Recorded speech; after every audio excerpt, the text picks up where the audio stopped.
So hello to all of my good friends out there circling the globes. I welcome you to another nightly video. My name is Doug and this is Trade with Doug. And I tell you what, if you chose to click on this video, I'm ready to deliver the goods. I mean, if you're going to spend some time with me, I want to deliver. So I hope whatever we talk about today puts a little bit of money in your pocket. We got a lot of stuff to talk about. We're going to begin with this whole Biden's tax plan. What does that mean going forward? What about the stocks we talked about yesterday? What about stocks that we want to trade tomorrow? Where are we going to go? What are we going to do with my money? How are we going to handle all of this? I'm going to try to help you, offer some assistance if I can. Before I start, don't forget, if you need help with your personal trading, I urge you to follow the links that are listed below. You will find one that will lead you to our live trading community. You will also find one that will lead you to lifetime access to our lifetime trading community with my brand new checkmark trading system course. If you guys need help, follow the links for more information. So let's talk about it here. I'm going to kind of pull this over here and see if I can fit it into the screen. Old Joe came out here today, threw some heat about his plan. So I'm going to try to scoot that over just so it fits there. I apologize if it doesn't. Don't you? Biden will let me try to read this again. Biden will propose nearly doubling the capital gains tax rate for wealthy individuals to 39.6%, coupling with existing surtax on investment incomes. Federal tax rates for investors could be as high as 43.4%. Now, when this was announced, the first thing everybody heard was, oh my God, 43.4%. Market didn't like it. Let me get my trusty pen out here. I was not prepared for that, but market didn't like it. Got totally cheesed right here in a serious, not a serious way, but a pretty good sell-off right here. Now, if you're just curious here, I'm just going to read some stats over here on the other screen. What is the current long-term capital gains rates? From 0 to 53K is 0%. Let me get the pen out. 0%. If it's 53K or less, this is long-term, by the way. I'll explain the difference. You have 50 to 469 after that. From 53 to 469 is 15%. Then over 469 is 20. Now, this is supposed to be for those with $1 million or more. So if you're making $1 million or more, you're going basically from a 20% long-term capital gains to a potential 43.4. That's a dramatic difference, obviously. Now, again, when I'm talking about this, I'm just like everyone else. I'm newly taking in facts and translating them and trying to get a balance for it. Much of this needs to be washed out in the mix, right?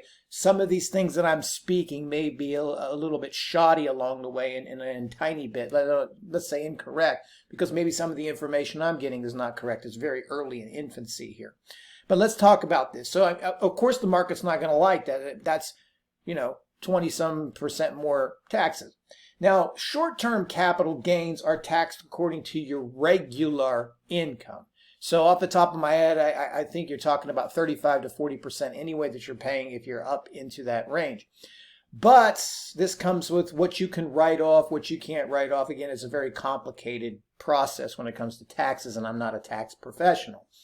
So obviously when someone's looking at pay, the first thing that someone sees is, oh my goodness, I am going to pay now 20-some% more taxes, or I got to pay 40%. Well, that's only on a million or over. And again, this is a proposal, so that doesn't mean it's going to pass. Maybe this is a little bit enthusiastic, a little too crazy and aggressive. We're going to have to digest this. But obviously, if you go back to the beginning of the year, which many of you probably have forgotten by now, I did a year's recap and a look forward to 2020. Now, there's some things I've got right so far and some things I've got wrong. Now, one of the things I did talk about was what would be a scenario that could throw a wrench into the stock market, that could cause a longer-term, deeper correction. We've gone through a pandemic that didn't hinder the market too long. We've gone through changes of power, war, all kinds of different things over the last decade. It hasn't really put a long-term corrective impact on it. So what would be that? And one of the things I was thinking was Biden's tax plan, because you have to understand that the majority of money that's held in the market is held by the elite, is held by the ultra wealthy, not us. There's a lot of retail traders, but the money that we make up is pales in comparison to the elite. Now, when I'm talking about elite, I'm talking about, multi-millionaires, billionaires, right? So now if you're looking at somebody that's going to be paying, let's say like a Bezos, right, is going to be paying 20% more on gains, well, that's a big deal, right? We don't feel sorry for him, obviously. But what I'm saying is those people that have large sums in the money that really move the markets may be forced to pull this money out in order to either pay these taxes or do other tax deferred payments.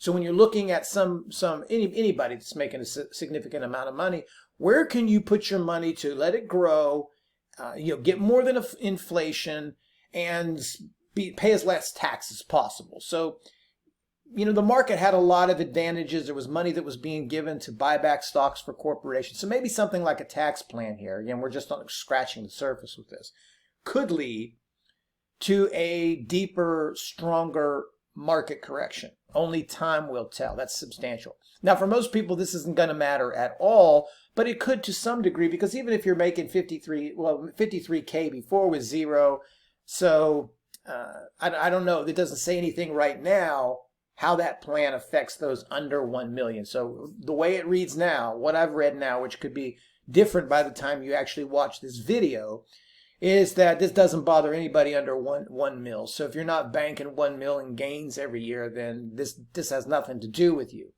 It is kind of nasty, even though you think about it. Boy, I tell you what, you make $1 million trade, you got to give up 430K. Taxes are a bitch. Man, ain't they? Woo! But here's another thing. I'm gonna kind of slide over here, right? Because I want your guys' thought on this.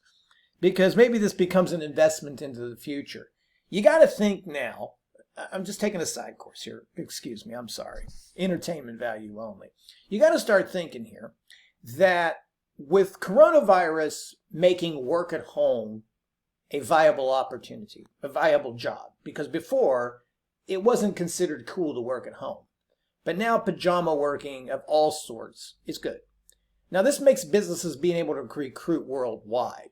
So I think we're going to go into an era of, even when we open back up, I don't think we ever open back up to the fullest extent where everybody's going to feel like they want to go back to an office. Many will, but I think it's going to send us into a new generation of working at home. More jobs are going to accept that, making people's lives easier, keeping down on traffic pollution, blah, blah, blah, whatever, okay? So this whole digital nomad revolution is going to go to the next stage. It seems to me that maybe the future will be that people will start migrating out of countries with high taxes, because when I had first moved to California, I wanted to be in California, and that's how people would be with Silicon Valley, or because you have jobs that are available to you in the tech field or other fields, you wanted to be where the action is. Well, I don't need to be in California, so I don't have to pay California taxes, or the high tax if I moved some other place with no taxes, right? You go to another state, or better yet, maybe you go to another country that has zero taxes, because there could be a lot of countries in the future that actually open their doors to digital nomads, giving them digital nomad visas so they can come in and work, and that stimulates their economy. Some of these smaller countries, just something to think about. Let me know what you guys think about. I'm here for entertainment value too. So where do we go from here? What do we talk about? Well, right now, the market is in the process of digesting this gain. Not this gain, that was dumb. Digesting this sell-off right now. It's in a tight console. This is a 5-minute chart. So right now, as it stands, let's look at a small time frame picture. Knee-jerk reaction to the selling, that's understandable. This is an emotional-based trade. Remember, we've talked about this before. Parabolics, panic flushes, equal emotions. What are emotions? It's simple, guys. It's the abandonment of intellect, right? The abandonment of intellect, and you're going with emotions, right? We're all reading, we're all studying, we're all learning how to trade. Something happens, we're like, whoops, I'm out, right? So everybody's panicking, down goes the market. And now you're kind of, all right, everybody's out. Now they're digesting this news, going to mow it over, and we'll see what happens tomorrow and how they will react. Will this become bullish? Will this become bearish? Will we have to double down on our longs so we can make more money to pay our taxes? We're going to find this out in the next coming days. Let's focus a little bit more on the technicals there, because I think up to this point, right before this happened right here, the market looked like it was going to go again. So we were looking at a very high and tight flag formation. So, this market went up about 9% here over the last 16 days. Not quite, about 8.5, but I'm putting 9 up here. And really what was happening is the same thing. It's digesting its gains. You had a nice reversal. Looks like it was ready to just pinch off of this and start moving up around the 4,300 level, maybe even 45 in the next couple of weeks. I mean, that's what it looked like was going to happen. You had some selling early. Let me open this up. You had some selling early, standard check mark pattern, early morning flush, followed by a really strong grind up. So all signals were a go. And of course, this comes out. Now that happens every so often in the world of stock market trading. That's why you never know. There's risks that you can control and risks that you cannot control, which is something I talk deeply of in my course. So that's where we are. Now, here's what I want to focus on. If we're looking at just the market, and the other markets were the same, you had a really good reversal in the Russell, really good reversal in the Qs, really great reversal in the Dow. You've got a little small spot of support right here. I don't know, I'm going to squint to see this. I deeply apologize. I think you're looking at roughly 41.30s to 41, let's say 41.10s. I apologize if some of my numbers are off, okay, because I might be squinting just a bit. Just look at the low from yesterday, and that'll give you what we're looking at. Maybe I could pull this back a little bit and take a look myself here, see if we have it. So you're going to be looking at 41.15s.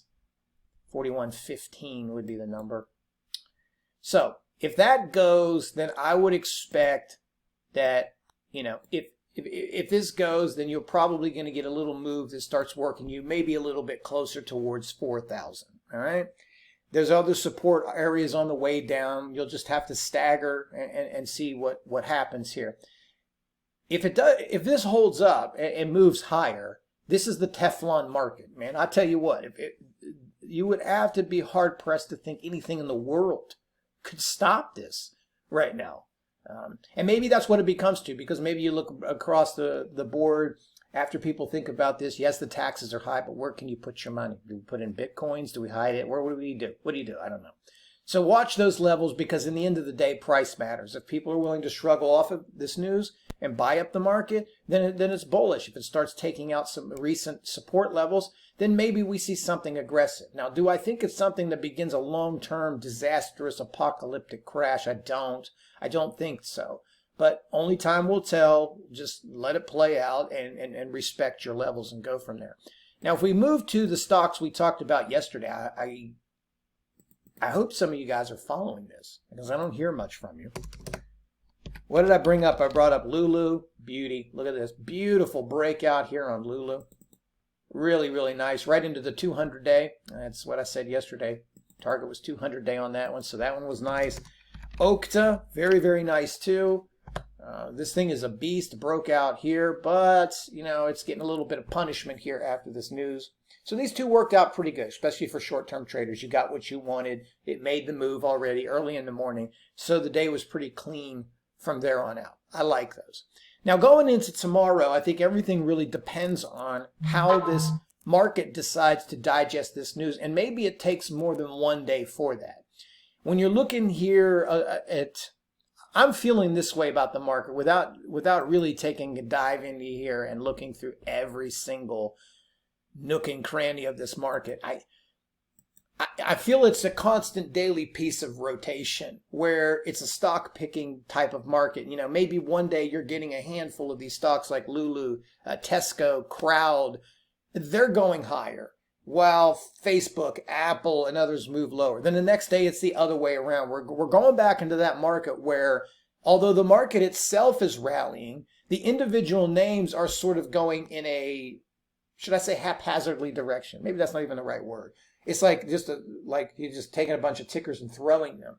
So you're going to have to be precise about what you pick. You're going to have to look for charts and setups like Lulu, like what we showed with Okta, and see some really, really good setups. I've already traded all the ones that I had today. I was trying to think, can I give you anything? Because you're probably like, okay, dude, we know that. What do you got for us? Strangely, I think you have a pretty good setup here with Baba, King Baba. You remember King Baba coming down into support? But man, I tell you what, I've totally gone cold. I've gone paper hands on Chinese stocks. You know, I don't really want to hold these things anymore. They drive me nuts, but that is a pretty good look for a day trade, bouncing off of that support. Fubo's still holding up, but I don't think it's much of anything. Shack, Neo, I mean, these things are laying there, but like we've been talking about the last few days, they haven't been doing much. Here's this FSLY. I don't even know why I'm keeping it on my list. I haven't traded this thing in months upon months upon months. But, you know, PLTR is something I featured again, another kind of a dud day. It started out well, fading. I don't have faith in those names right now. I was also thinking the other day, well, I did a video about, is it time to short the market? And I think you had percentages, you had high RSI, you had a lot of signals that led to wanting to short the market. And, you know, I think the risk to reward is there. It's been one of the harder trades to make, but maybe this is something that pushes it over the edge. So in a quick recap, guys, really look at your stocks. You know, look for those ones that have the multi-time frame breakouts or setting up on both dailies and intradays. Match those two time frames together. Be careful what you're trading. Remember, this market can turn at any time. We might need some days to figure this out, or maybe we don't. But there's a little tiny piece of panic here, and at these upper levels where the market is stretched, well, you can't underestimate a pullback. It's just something small that's not even bear market, 5%, 10%, 15%. Could be pretty big at these levels. You know, take us back sub 4,000. So it could be pretty nasty for a few days. But we're going to be okay one way or the other, right? Because we all got each other. Bring it on in here. Give yourself a hug. All right, guys, I want to thank you for watching this video. If you like it, you know what to do. Thumbs it up. If you want to keep up to date with it, subscribe. Support the channel. Put something down in the description box that you want me to talk about. If you're like, this dude just talks nonsense, we'll put some sense down in there and let me talk about it. Other than that, I want you to trade well. Take care of yourself. I will talk to you guys soon.